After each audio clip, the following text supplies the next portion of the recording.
This year, curriculum choices have taken me a lot longer to decide on for some reason. I think the fact that my second child is starting 7th grade, which is really deep into middle school, right, is causing me to pause and almost paralyze me from making decisions. But here we go. Here's our plan for 7th grade.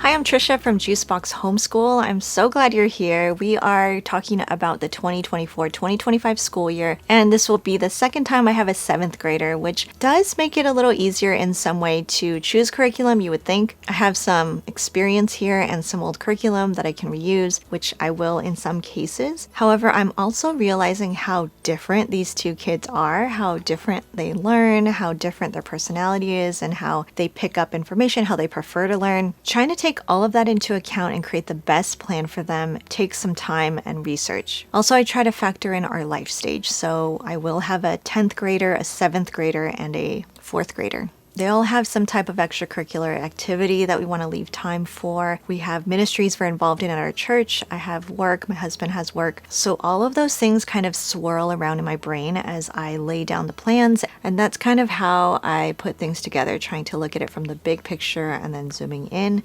So what I share today is what I think we'll be using for my 7th grader. Things will be adapted and changed as we go along, which I'll try to share in like term review videos or on Instagram. So the first thing I want to share is this book called How Jesus Built His Church. This is church history for level 7, grade 7 equivalent, and it's their history curriculum, but we use it more as a church history. So we are reading this aloud as a family, and then my 7th grader will do the student workbook. So because we started this in the summer, we're most likely going to finish before the school year ends. So I'll start with math first. I do have level F of Right Start Math, which I was planning on using. As I was signing my oldest daughter up for her Algebra 2 class with High School Math Live, I saw on their site they offered pre-algebra and a course called pre-algebra. So I looked into that a little further. I pulled up their placement exam and gave it to my son, and I feel like it's a good fit for him as the course is designed for 7th graders. I thought it would be a nice consequence-free trial of taking an online course for math and kind of start weaning myself off of math for him. We've had a good experience with High School Math Live for my daughters, and I was considering pre-algebra like I did with my daughter when she was in 7th grade, but I think this pre-algebra would be a better fit for him as he's like trying to work through like math concepts and get really confident in that. So that's what we're going to try for math. I'm kind of excited to see how that's going to pan out. Now for language arts, we're going to continue on in the Learning Language Arts Through Literature series, the Green Book. My oldest also used the Green Book in 7th grade. So I have the teacher book already. We're just going to work through this, and I'm familiar with it, thankfully. And this has been really good to us. He has been working through this curriculum since 4th grade, I want to say. This curriculum provides enough variety where we're not getting bored or just needing to choose something else for the sake of waking up our minds. Sometimes I get that with other curriculum where I just need a change of pace, which isn't a bad thing. It's just nice when a curriculum can hold our attention over the years and keep us alert and engaged and motivated. If you're interested in checking out their literature series, I do have a discount code linked in the description below. Continuing on with language arts, we are working through IEW, and I have been an IEW user for writing for years, and I'm so thankful to have used IEW for so long. I've been able to see the progress, the growth, and even seeing my 9th grader just excel in her honors writing course this past year. I feel like IEW is such a great launching pad for students to build a really great foundation in their writing skills or grammar skills, and their system is called Structure and Style, and that's exactly what they provide. Some people may feel that IEW doesn't provide enough space for freedom and creativity, which yes and no, I agree and don't agree.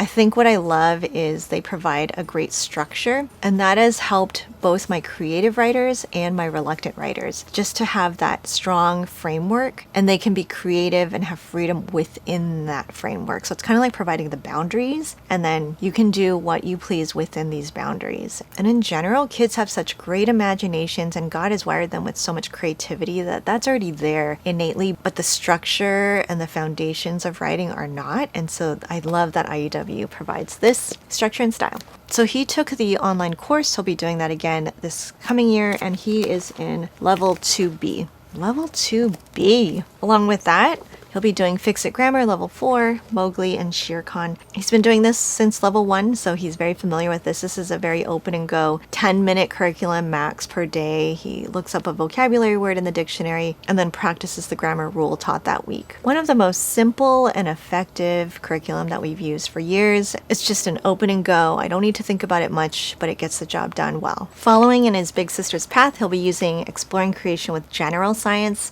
for 7th grade. I'm excited for this. For Apologia, this is the first big step up in terms of material and responsibilities. I really appreciate that they handhold their kids through note-taking, through navigating more complicated material, and how to break it down into more digestible chunks. So I think this is a great curriculum for this level. The author's so passionate about science, and it's the perfect stepping stone for high school level science. It also comes with a ton of lab experiments, and I did pick up the kit from Nature's Workshop Plus. I have the box over there. I don't want to open it, but let me show you. This is from another kit, but this is kind of an example of how the lab kits come packaged from Nature's Workshop Plus. This is lesson 1, and it lists out what material are in here, and it's all packaged up. Lesson 1, what you need, so that you just pull it out and do it. And this is the first year where everyone is doing a different science, which is so weird. We've always done it together as a family, and also the first time that he'll be doing his lab experiments independently. That's what I say now, but we'll see how things actually go, right? It's a big year. And now on to history. My 4th and 7th grader will be doing this together. We're working through Uncle Sam and You by Knotgrass History. I chose this one because it's an election year, and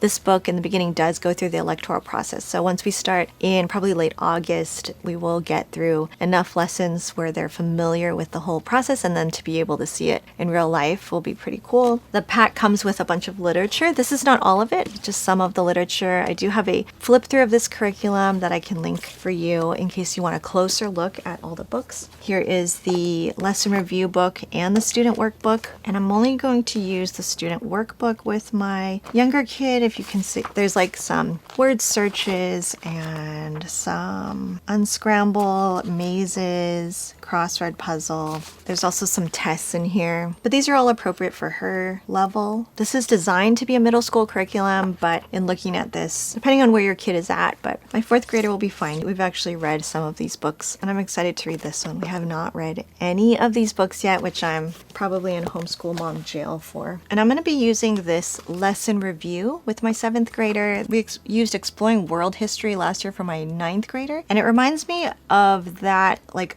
mini version of that where there are these like unit review questions. So I'm either going to ask him these questions verbally, and sometimes I'll have him notebook some of these questions. So for my 7th grader, I think I'm going to run it very similarly to how I ran it for my freshman. So I had her read independently and then notebook along with that, and then ask these questions either verbally or as part of the notebooking. I like that it includes questions for the literature as well. So one of the books is Lost on a Mountain in Maine, and then in here it has this section right here, questions for once they're done with the book, some comprehension questions here. So some of these tests are like multiple choice or like fill in the answer. So what worked well for my 9th grader was just giving this oral test. So I would just read these aloud and have my 7th grader just answer the questions out loud. And the last thing we're going to try is a foreign language. So my oldest daughter has been taking American Sign Language, dual enrolled at a community college, and my other kids have been seeing her record her videos to turn them in for assignments, and they're interested. And so a company called Homeschool ASL reached out to me earlier this year, and it seemed like perfect timing because my son was already fascinated by watching my older daughter learn ASL, and so I thought this would be great timing to pick it up and try it. It's an online program, and it looks very organized, which I love. So we're going to give that a try this year, and I will keep you updated on how that goes. I will link everything that I mentioned down below. If there's anything that you want a closer look at or have questions on, please let me know in the comments. And that's a rundown of what I'm pretty sure we're going to be using for our 7th grader. I also have videos of my 10th, my 4th, and our family studies curriculum videos waiting for you. Thank you guys so much for being here. I will see you next time.